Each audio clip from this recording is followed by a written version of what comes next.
When buying or selling your home, call Leo Bato. He has years of experience in real estate, showing honesty and integrity in every transaction. He's a person you can definitely trust.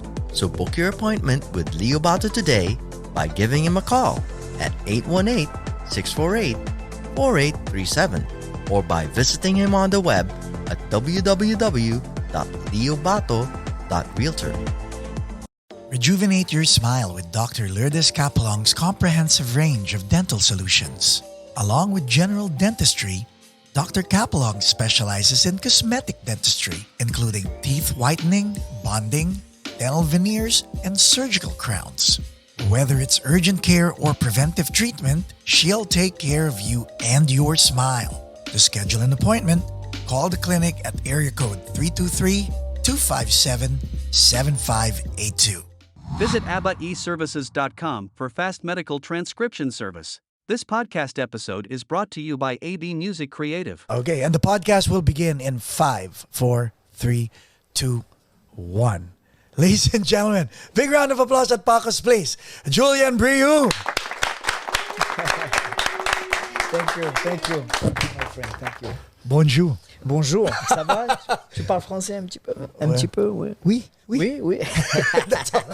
Je m'appelle Paco and... je m'appelle Julien. Oui. How do you say bonjour in Filipino? Mabuhay. Mabuhay. Yes. Okay. And then nice. So, you're an actor. Yes. You're a stuntman. I was a stuntman. Yeah. Stuntman. Yeah, I made a switch from... actually, first from dance. Before everything else, you were a dancer. I started as a breakdancer, yeah. B-boy, yeah. B-boy. Yes. In France, yeah. Back in the day. Yeah. Who was your favorite B-boy artist? Favorite B-boy? Oh my God, there's so many good dancers. But so many good dancers from US too. B-boy Machine, B-boy. Skill Methods was such a good team of B-boy, and they're from California actually. Like a bunch of dub B-boy. But in France as well, we have a lot of good dancers. What got you into break dancing? And I'll the reason why I'm asking, when I was a kid, break dancing really broke up with Turbo. With there was even a movie made for break dancing called Body Rock, featuring Lorenzo Llamas. That was back in the 80s, late 80s, and it was really something that everybody did. My friends did it, not me, but everybody was doing the flare, the dolphin dive, the windmill. The windmill. Yes. What got you into it? I was in medium school. I was like 12 years old. And, I grew up as a small guy. I'm from a really small city in the south of France. Hence the small guy? I'm just kidding. It's like 25,000 people. And, especially in France, when you grew up, you're a small dude, people picks on you. Yeah. What I'm saying? And breakdance came at the time I was like 2008, 2007, 6. Go. B-boy, I studied much. How old was I when I was 12? I was 13? 12. So that was, I'm 33 right now, 20 years ago. So oh my God, yeah. So about 2003, my bad actually. Okay. 2003. It was a good way to show people like, look, I'm different, and to be different, Especially I was so young. I was 13. 12 years old. And it was a good way for people to respect me, to give me some respect. Did you have siblings older than you? You have a brother or sister older than you? I have one sister. She's 9 years older than me. Wow. Yeah, only one sister. Oh, so it's pretty much you were pretty much an only child. Yes, because we had such a big gap. Big gap. Yeah. Big gap. So Julien, respect. To get respect, you had to do breakdancing. To do breakdancing, you had to have guts, because not everybody could do it. Now, this podcast is meant to inspire and inform people.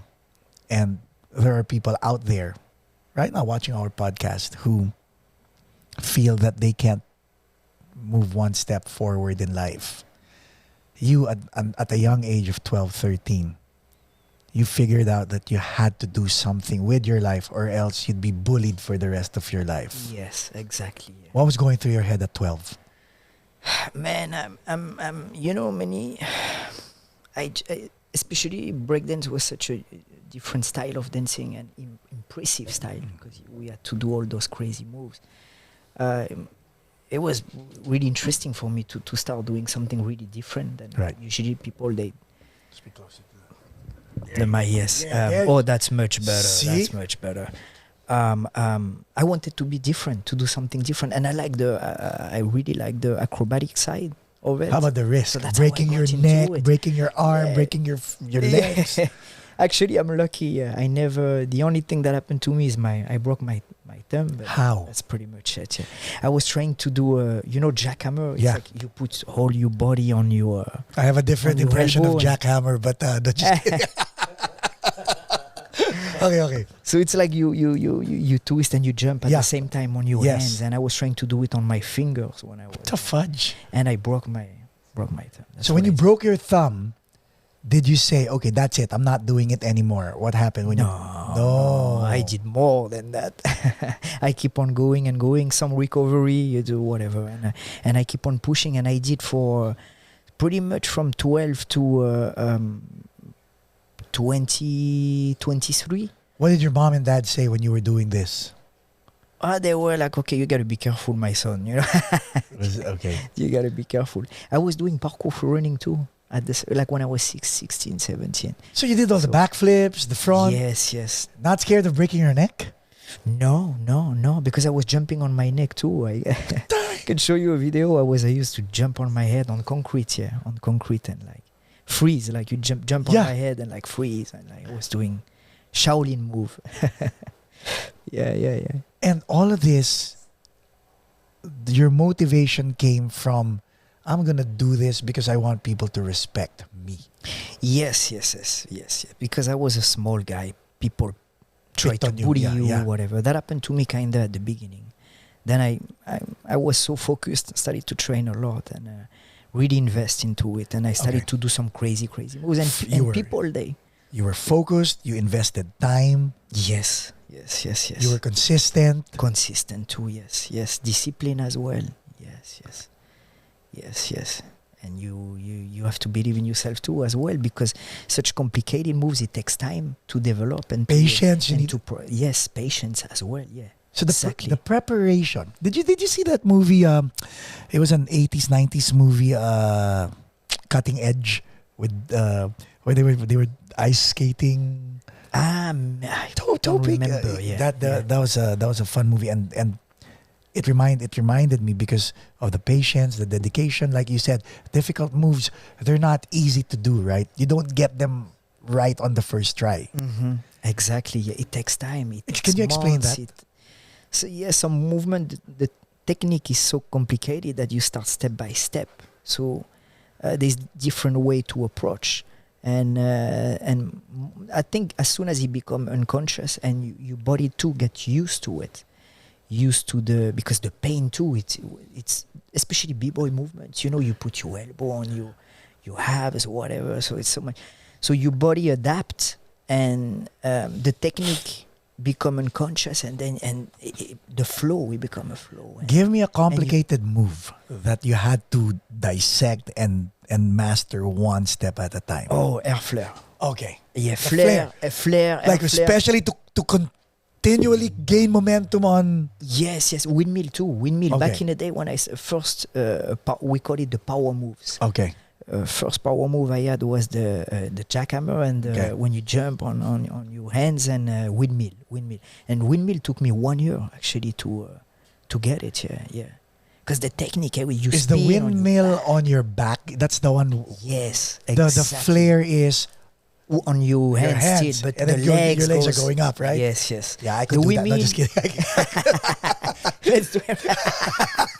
I couldn't. Okay, so let's talk about the flare, because that involves your back, your legs, your spine, rocking back and forth on the momentum and all that stuff. Yes. Okay, yes. go. To do it, you mean, or Yeah, the steps that you need oh, the steps. So you said for jackhammer or for the windmill? for the windmill. For the windmill. Yeah. So you start on your back, and then you like pretty much kick with you. You gotta find which side you're gonna go first, and then it's pretty much you kick with you. I was kicking with my left leg, left feet. So you give the momentum. Yeah. And then you half twist. Then you get on your back. Then you twist a little bit again, and you get back on your body, on your hands. Yeah. And you keep doing it, and you spin. But the thing is to get it like smooth. And flowing, like almost flying. That took a year. It took me a year. Yeah. I was young at the time, and breakdancing came in the 90s with the hip hop movements and everything. Me, I was older. I was 20, like in 2000. So not too many people to help you. Now you take class for b-boys. You learn fast because people, they master, like they know exactly how to teach and you how to do it safely. Yes, exactly. So from being b-boy, from being that, how did you transition into stunt work? What was the goal? So now that you have respect, notoriety and all, did you think of becoming like a lawyer, a banker? Or? No, actually I was studying to be an aerospace engineer. Really? Okay. So after born in that small city, I moved to a bigger city in the south of France. I studied over there like for 4 years, and I had like pretty much 2 years left to be an engineer. And but I was training a lot as a breakdancer at that. I was doing battles. I was doing dancing competition, the battles. Yeah, and kept training and training and training. And I got an opportunity to an audition for cabaret. You know the French cabaret. Yeah. You know the style. Yeah. I booked the job, and it was pretty much my first officially artistic job with contracts and. And how did it feel when you got it? It felt great, felt great. But it was the good thing about it too is because I was so into specifically breakdancer and when you go into cabaret, there's so many different styles of dancing. There's a jazz, people singing to musician like you. There's every yes. Yeah. It's a so group it opened your eyes. Opened my eyes like. Breakdancing, it's good, but you there's so much more to do. You gotta move on, especially the stage, the theater world. Like so many things to do. So I did that job for a couple months, and your mom and dad, they were still around. Yes. But I was living in a different city, but they came to see the show. They saw the show, and the job. We finished the job, and I got a job to work. You know Airbus, the airplane company. Yeah, the Airbus. They wanted me to work on the A380. You know the big one, the Airbus. Yeah. To be an inspector quality. It was. So you actually did the whole aerospace thing? No, because I went to the interview. I got the job. The guy called me a couple days later and he said, "You got the job," and I'm like, "Well." I don't think this is what I want to do. Amen. And the guy got really upset. Yeah, and I called a couple of days later because I realized I made a mistake in a way. My parents made me realize I made a mistake, dude. So I time out. I want to hear that. Your parents made you realize that you made a mistake. Does that mean your parents actually sat you down and said, "Look, why are you going to do aerospace when you have a good thing going in theater and in arts and all that stuff?" No. No, I think because when you do artistic jobs, older generation, I think they didn't be, especially coming from a small city. Again, I'm saying that because it's people have a different mindset, different mentality, So not they didn't want me to do it, but they wanted to be safe, Be careful, I'm like, and what I told my dad, no, they want me for the job, but no, I'm not gonna do it. So he's like, "You sure, dude?" I called back the guy. And the guy said, "No, dude, it's too late. That's it. You show me you don't want the job." So he gave it to someone else. So I'm like, okay, you have no money, dude. You're young, you whatever. And 2 weeks later, I got an audition in Paris, and that was to work a theme park. They call it the Park Asterix. Asterix and Obelix. It's like the characters maybe. Yeah, the animation. And I got my first acting comedian job. How does it feel to live in a city where the population is 25,000 and then go to the big city like Paris? Paris? How does it feel? How did it feel? Again, different mentality. Yes. And everything is it's different, you know. Everything is different. So I had to adapt every time. But good thing is when I study, I went to bigger city, but it wasn't like Paris. It was a smaller city than Paris. So it prepared me for it. And then I went to Paris, and Paris is the capital Yes. of France.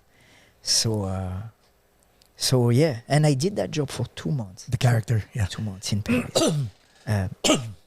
2 months in Paris, and I auditioned at the same time for World Tour show. You know, DreamWorks. Yeah. The studio they did the animation movie. Yes. How to Train Your Dragon. Yes. And so I got the audition for the job. They were auditioning all around the world: Canada, USA, Australia. Wait, why were they doing this? They were So auditioning for the movie? Yeah, no, they wanted to do an adaptation into a live Really? theater, like Wow. a live show, like Wow. like the Staples Center, Yeah. the Crypto Center, so that type of show, like with like an audience of like 8,000 people, Wow. and I got the job. Who was your character? I played. My character was Pong. They created that character for me. Nice. Wasn't in a movie, but then I was an understudy for Snot Loud Oh, yeah, okay. and the twins. Okay. You remember the Yeah, twins? that's- Yeah, and the twins too. Yeah. Rough Knot and Tough Knot. Mhm. Yeah, and I played those characters too as well. Yeah, So, and I have a great story about it, by the way. I want to hear it. Say it now. You want to hear it? Yeah. When I got the job, I went to Australia for rehearsal. I wasn't speaking English. I wasn't speaking. So prior to this, Dude, and the guy told me. wait. I remember- Prior to this, you were just speaking French. That was it. Yeah. I mean, we take English class. Yeah. I mean, we But do then it. again, but in it's Fran- not enough. You know what? To be fluent. You guys in France, even if you speak English, even if you understand English, when you see a tourist try to speak to you guys in English, you guys They, just they don't know what's up. you guys just make bullshit stuff and go, no English. Just sorry. Okay, good. So you went to So I Australia. went over there and I wasn't speaking. I'm like, "Dude, they're not gonna keep me. There's no way I'm gonna stay on that show. They're gonna find out and they're gonna kick me out." Because we did like a 4 months of rehearsal, 2 to 4 months. And happened that they're like, "Oh, actually, we're gonna give more character to this guy and more important character, like the twins, Yeah. Rough Knot, Tough Knot." Yeah. So I'm like, guys, I'm like, wow. And so we started the tour. We did Australia first. We went to New Zealand. Then Wait, we how'd you develop your English? I want to know. with the With them. cast, the people over there, everybody that I met over there, and They I were had- very supportive. yes, they were Okay, very good. supportive, and I was lucky. I had 3 friends of mine that was on the show as well, because they speak French, so Right. it helped a lot. Yeah, 'Cause sometimes the artistic director, like the big people, man, they're like, "Hey, Julien, blah blah blah," and I'm like, "Oh yes." So that's And why they I created. didn't know even I didn't even know what they were saying. So that's why they created the character Pong for you. They liked it. Yes, Okay. yes. That was specifically for because I was so energetic, so hype, so much energy, jumping all around, acrobatics, breakdance, and they created that guy. They created a costume. It was like Copoke, like it was. So you were wearing a Viking costume Yes, Viking costume. while break dancing all over the place. Yes, Okay.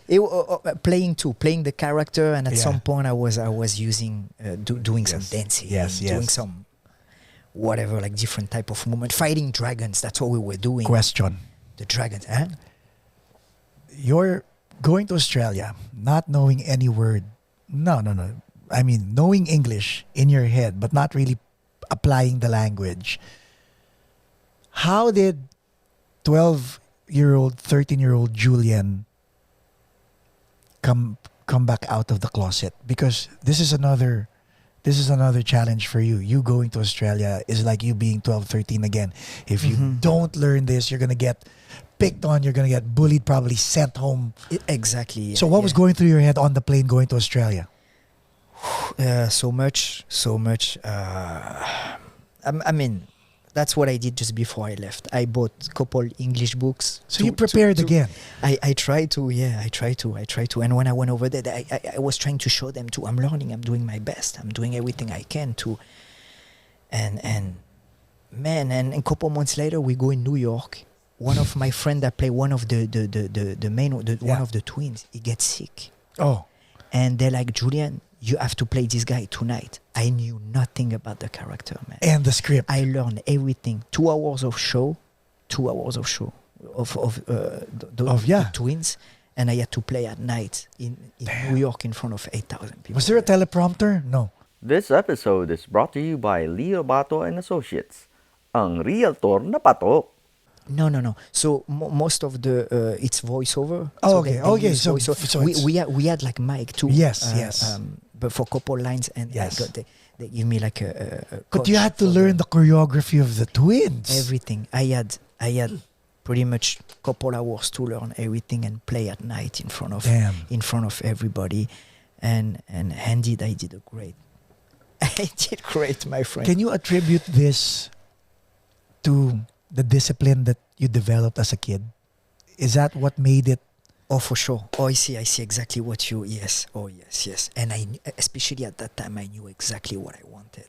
Especially when I jumped from working in France, artistic in France, and boom, you go on a world tour show. You're gonna travel the world, and I'm like, dude, you're so lucky coming from 25,000 people city. Is such a small city, and everything came so fast too. Because from the first job, from the cabaret job, 6 months later, I knew I was about to tour around the world for that show with DreamWorks. So thing went kind of fast. Like I'm like, wow.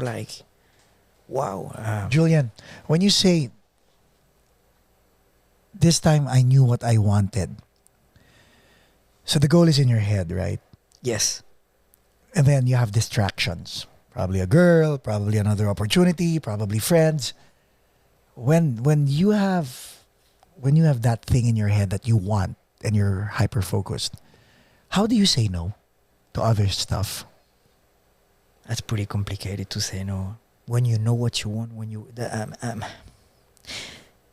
even at that time, I already knew I wanted to. Even when I was a b-boy, I already knew I wanted to be an actor. I knew that's what I wanted to do, and I knew too that I wanted to do it in US. But knowing that I wasn't speaking English, it was kind of stupid,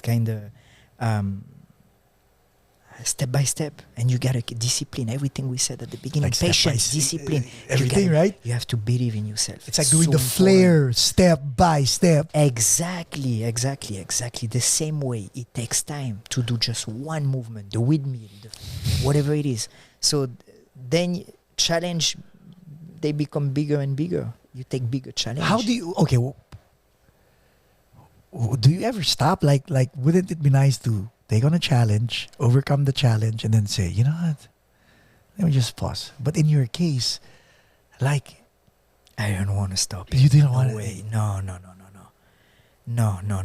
And the thing is, I do everything I can, and I make it as an artist, or it's like you go do side jobs. Like, I was back doing Airbus for the job. Yeah. Whatever. The guy didn't want me anymore eventually.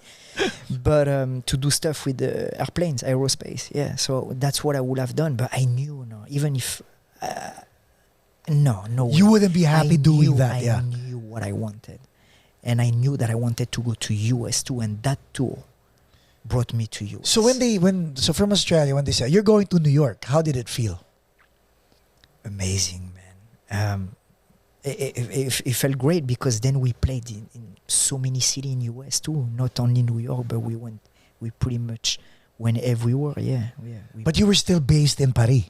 No, no more. Yeah, no we more. were changing city. We were traveling to different city and different country every week going to different. And playing the same show again and again. Usually in 1 week we will play the show like 6 to 8 times. Same show, again and again. So now you're in the US. Yes. Another crossroad. Because remember, the plan was to be in the US. You, not with this whole bunch of group, but me, just me. Yeah. But then again, you were with a group. So now you had to make a decision.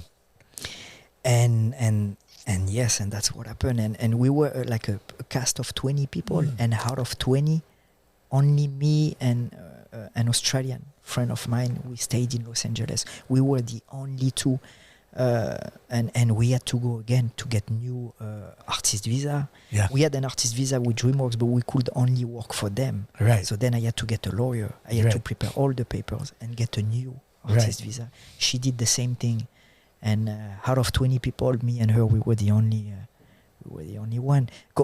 Couple Americans, we had American too. So yeah. So I did the last show in California, not too far from Los Angeles.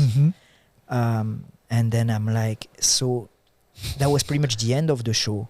And I'm like, I'm not going back to France, my friend. There is no way. So one of the lead actually, he played the main guy, Acup. Acup. We moved together and we got a place together. We got an apartment in 2013, sorry. End of the beginning of 2013, we got a place together. I got my new artist visa. And keeping going up, and I started doing commercials, music video, everything. Did you get an agent, stuff. or you were just pitching yourself? The first years, no agent. Then after like 2 years, I got my first agent. It was a dance agent, because at the time my quality was like the b-boy, the breakdancing, and a bit of parkour. But when I came in US, that's how I started to do martial arts too. So then I started to mix everything. I got the agent and then auditioning for everything. And then came the change for stunt again. So how did that come about? I big passion for action movie. My since I was a kid. That's how I knew I wanted to be. It started with action movie. I'm like, I want to act. I want to. Who was your favorite action star? At the time when I was young, when I was 15, 16, it was Tony Jaa. You know Ong Bak? Yeah. Ong Bak, and I was, man, so impressed. Younger generation compared to Bruce Lee, Jackie Chan, and I still have like amazing Jean-Claude Van Damme too. Yeah. I thought you were gonna say him first. That's because Tony Jaa had such a unique style of mixing martial arts. Man, amazing. Fluid. Yes. Your last name, where did you get it? Sorry, I'm just intrigued. Briau. Briau. It doesn't sound French. Is it French? It's French, yeah. Oh, okay. Yes. Okay. On my dad's side, B-R-I-A-U. Oh, the AU, how do you pronounce it? So the AU is a O. It's like a O in French. Yes. Like I see that in perfumes, right? Eau de toilette. Eau de toilette. Toilette, there you go. Okay, go. Sorry, I'm just intrigued. Okay, so Tony Jaa. The action movie, and then comes the stunt. So it's something that happened to me. You know what? You have a plan, you have a goal, and we all have different strategy. Yeah. And I'm like, maybe dancing, because I have those unique breakdance move, and I had a unique style at the time. I'm like, it's gonna help me to become an actor. No, it doesn't work like it. That's what I thought. So then I'm like, big interest into action. That's something I wanted to do, but I'm like, it's gonna help me too if I start to do it. Maybe I become a stuntman. It's gonna help me to become an actor as well. Right. So made my move. Started to take class as with different stunt people, learning the how to fight on camera, like how to fall. It's different to fight in front of a camera. Oh yeah. Than in an octagon or in a ring or on the street, right? Yes. Everything is fake on camera. We use technique. We cross. If the camera is right here and I want to give you a punch, so camera is right here, I'm just going to go in front. What you're going to do is you're going to react. You see, boom, and that's it. And then they put the sound effect when they do the edit and everything. And that's how, sometimes we touch, we make contact. Yeah. Depends on the moves, but usually no. When you're a stuntman, the most important thing is safety on set. That's why you get hired, because you have a good control of your body, but safety is number one, because you work with those big actors like superstars, and if you touch them, my friend, and the insurance bond on those guys are the insurance millions. They're gonna say hello. Thank you, and the movie is going down, and 200, 300 people fired. That's what happened when I did Mission Impossible Fallout, And Tom Cruise does most of his stunts. Yes. He jumped from one of... Was that where he broke his yes. ankle? Everything went down. They stopped shooting for like, I think it was 1-2 months, yeah. Did you see him do stunts? Yeah. When we did the movie, that was 2017. And Okay. that was my last movie. Who's taller, you or As a Tom stuntman. Cruise? Huh? Who's Yeah. taller? Oh, him. Okay. No, me, it's complicated to be smaller than me. My friend. Yeah. So he did his own stunts. Yes, and I remember we were doing rehearsal in Paris on a racetrack, preparing for the scene in Arc de Triomphe. Yeah. In the last Mission Yeah, Impossible, I yeah. don't know if you remember that. So What, when he did that for the donuts? and he was with the motorcycle. motorcycle? So Yeah. it's all stunt people. So That was really him? Yeah. No helmet, nothing. So when we prepared for that scene, we were on a racetrack. I see an helicopter coming, and I'm like, "Wait, no way!" And people like knows him. They say, "Oh, it's Tom Cruise." I'm like, "Oh, cool, pretty good entrance." Was he driving them? Right? Was he piloting He was them? piloting the helicopter. He comes out of the helicopter. He's like bunch of motorcycle. He takes one, boom, go on a racetrack like crazy, no helmet, same thing, like full speed. I'm like, dude, you crazy. Like, I have so much respect for this guy. As a stuntman, is he legit? Yes. Dude, the new movie that is coming out, man, I don't know if you saw it when he jumped from a cliff and with the motorcycle, and then he used and then parachute. Oh my, Yeah. Oh my God. And everything he does it for. Yeah. So what happened is usually on set they have stunt double for him, but what the stunt double do is they when they do the setup, when you set up the action, they try exactly to block your camera, everything. As soon as it's good, it's set, they switch. Tom Cruise. Like when he did that Halo jump, That thing was crazy too, right? because you need oxygen. Yes. and yeah. You had to practice that, even that helicopter This one dive. oh man, that's everything he did. doing a was insane. donut with a helicopter spiral down. Eesh, man, I did all the parts in Paris. That's the part that I did because they flew to different country then. But everything that I saw him doing, the drifting, the driving, the motorcycle riding, the fight, everything. So much. He was at the time. I think when we shoot it in 2017. I think it was 53 or something. Man, great shape. Did he inspire you to do better? Exactly. That's what happened to me. I think I forgot myself in a way when I became a stuntman. I was doing my stunt and before Mission Impossible I did Dunkirk as a stunt guy. Okay. After Dunkirk that's the 2 movie pretty much that I did as a stuntman. Okay. Then I did Mission Impossible and I'm like, my friend, you're going back to Los Angeles. That's it. And I did. I have a crazy story there. Crazy, man. I went back to Los Angeles and I said bye to stunt. And I went back from zero to be an actor because I got so inspired by him. Like seeing him doing both the action and the acting. Yeah. But it's 2 different crafts. Yes. And both you need to put so much work into it. Many people forget how much acting is. It's not easy too. It's a craft that we gotta practice and practice and practice. And I was so conscious about it. So when I went back to Los Angeles, I moved to a cheaper area for the rent. I started to take acting class. Got a new agent. I got a manager. So you invested in yourself again. Everything, and I became an Uber driver. Like the From being- 13-year-old you again. Yeah. From being a stuntman to I'm gonna be a Uber driver because so I can do my class. I can Yes. audition. I make some money on the side, and I know it's gonna take time. I knew it's gonna take a couple years. I knew about it. I was conscious, and Right. my friend, you're gonna have to invest. It's gonna be tough. But I never went back to stunt. You're going to have to invest because it's going to be tough. And that's what you did. You invested. Yes. It took me 5. For my first co-star on I think 1.5 years.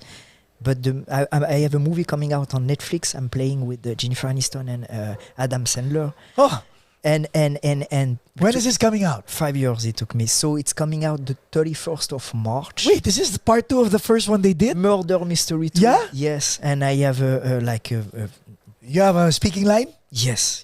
And Are you a French guy? And I'm fighting Adam Sandler. Really? Yes. Yes. How is it like working with Adam Sandler? He's amazing guy. Yeah. I got so inspired too. Inspiring, man. It's amazing. Especially he doesn't have much experience in fighting and man, he did a lot too. Is he back in shape? Yeah, he was Okay. doing, because he had like I think he did like a surgery or Yeah, something. yeah. When he did the movie also, the basketball movie. Oh, I like something. that. I like Yeah, that. it was a great Oh movie my too. God. Yeah. So working with Amazing. Adam Sandler, what was your takeaway? How is his work ethic? What did you learn from him? The comedy, because for so many years I wanted to focus on drama. I was focusing on drama. That's what I was doing actually, and never take yourself too seriously. And he told me something about it, and the comedy, how powerful is comedy, because Never that's what he take- does. yeah. Mostly he does. Usually he was more dramatic, but he's great doing both. But no, man, and same thing, like those people, they have like how many years of experience? 30 more, I don't want to say, but yeah, so many. So even for me, I'm nobody, my friend. I'm no famous. I'm on my I'm making my way. But man, I was stressed. I'm not gonna lie. You know, you play with two superstars. But did you you're know in front of them when and- you auditioned? Did you know it was for Murder Mystery Yes, 2? they told me. Yeah. I got the script. I was on a Zoom. They got. We did like because COVID. Yeah, We started it was to do COVID, all yeah. the self tape, but this one specifically, we did a Zoom live audition, and thing went well. And then I got the answer a couple of weeks later. Yeah, it was a long wait. Yeah, and they told me you got the job, my friend. I went to Hawaii, then I went to Paris. It was amazing experience. Amazing.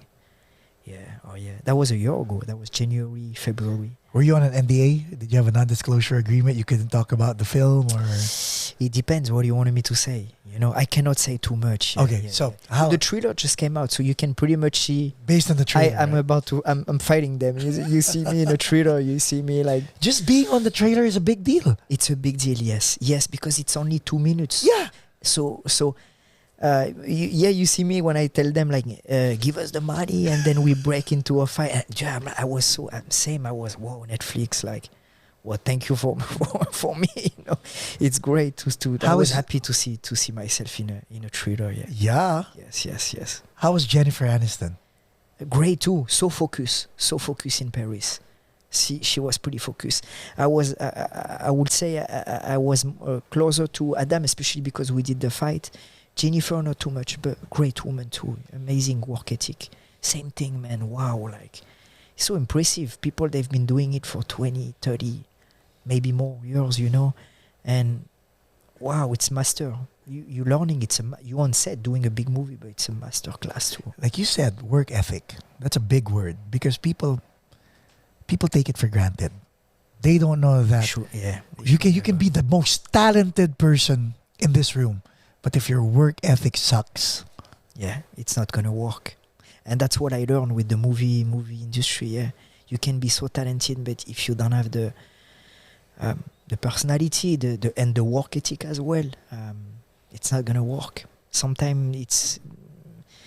I mean, if me and you, we big producers, we better go for like a bit less talented people, but with better good work ethics. Yeah. Exactly. Yeah. Like these stars, when the call if call time is 5:30 in the morning, are they there at 5:30 in the morning? Yes. Wow. Yes. In a trailer, getting makeup, getting everything, the hair, like hairstyle, everything, wardrobe.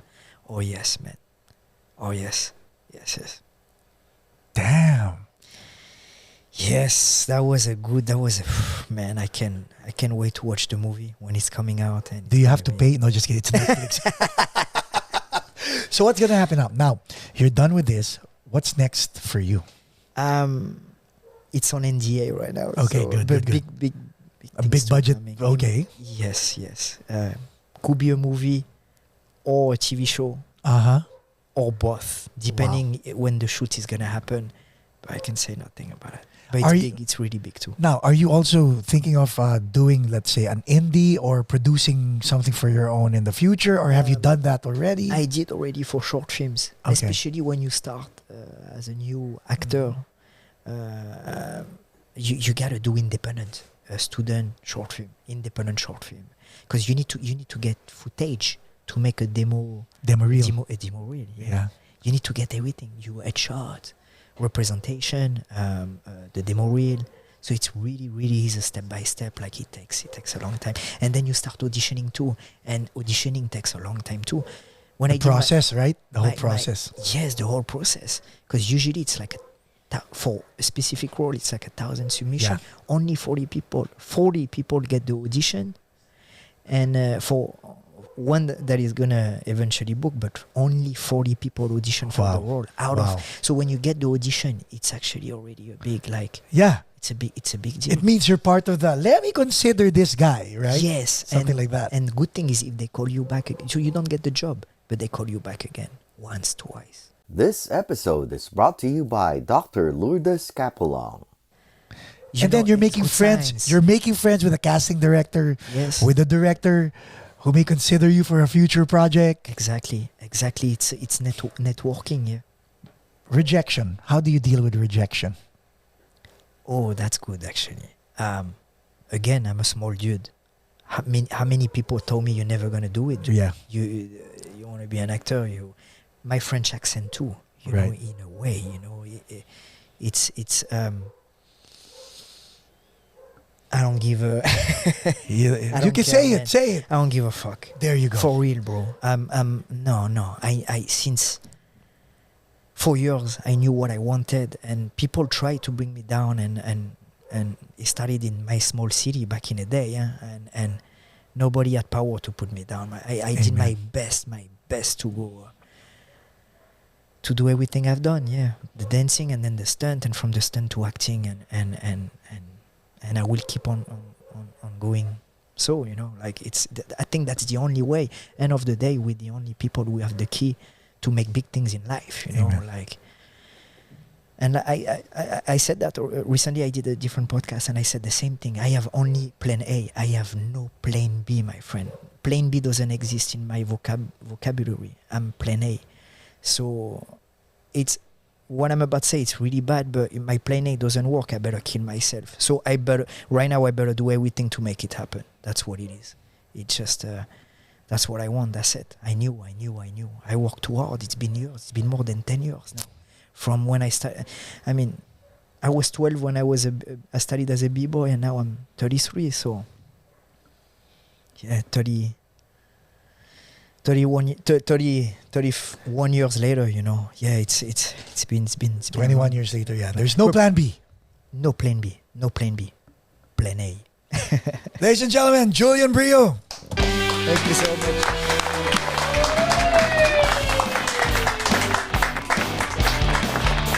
Thank you. So you have So hi Philippe.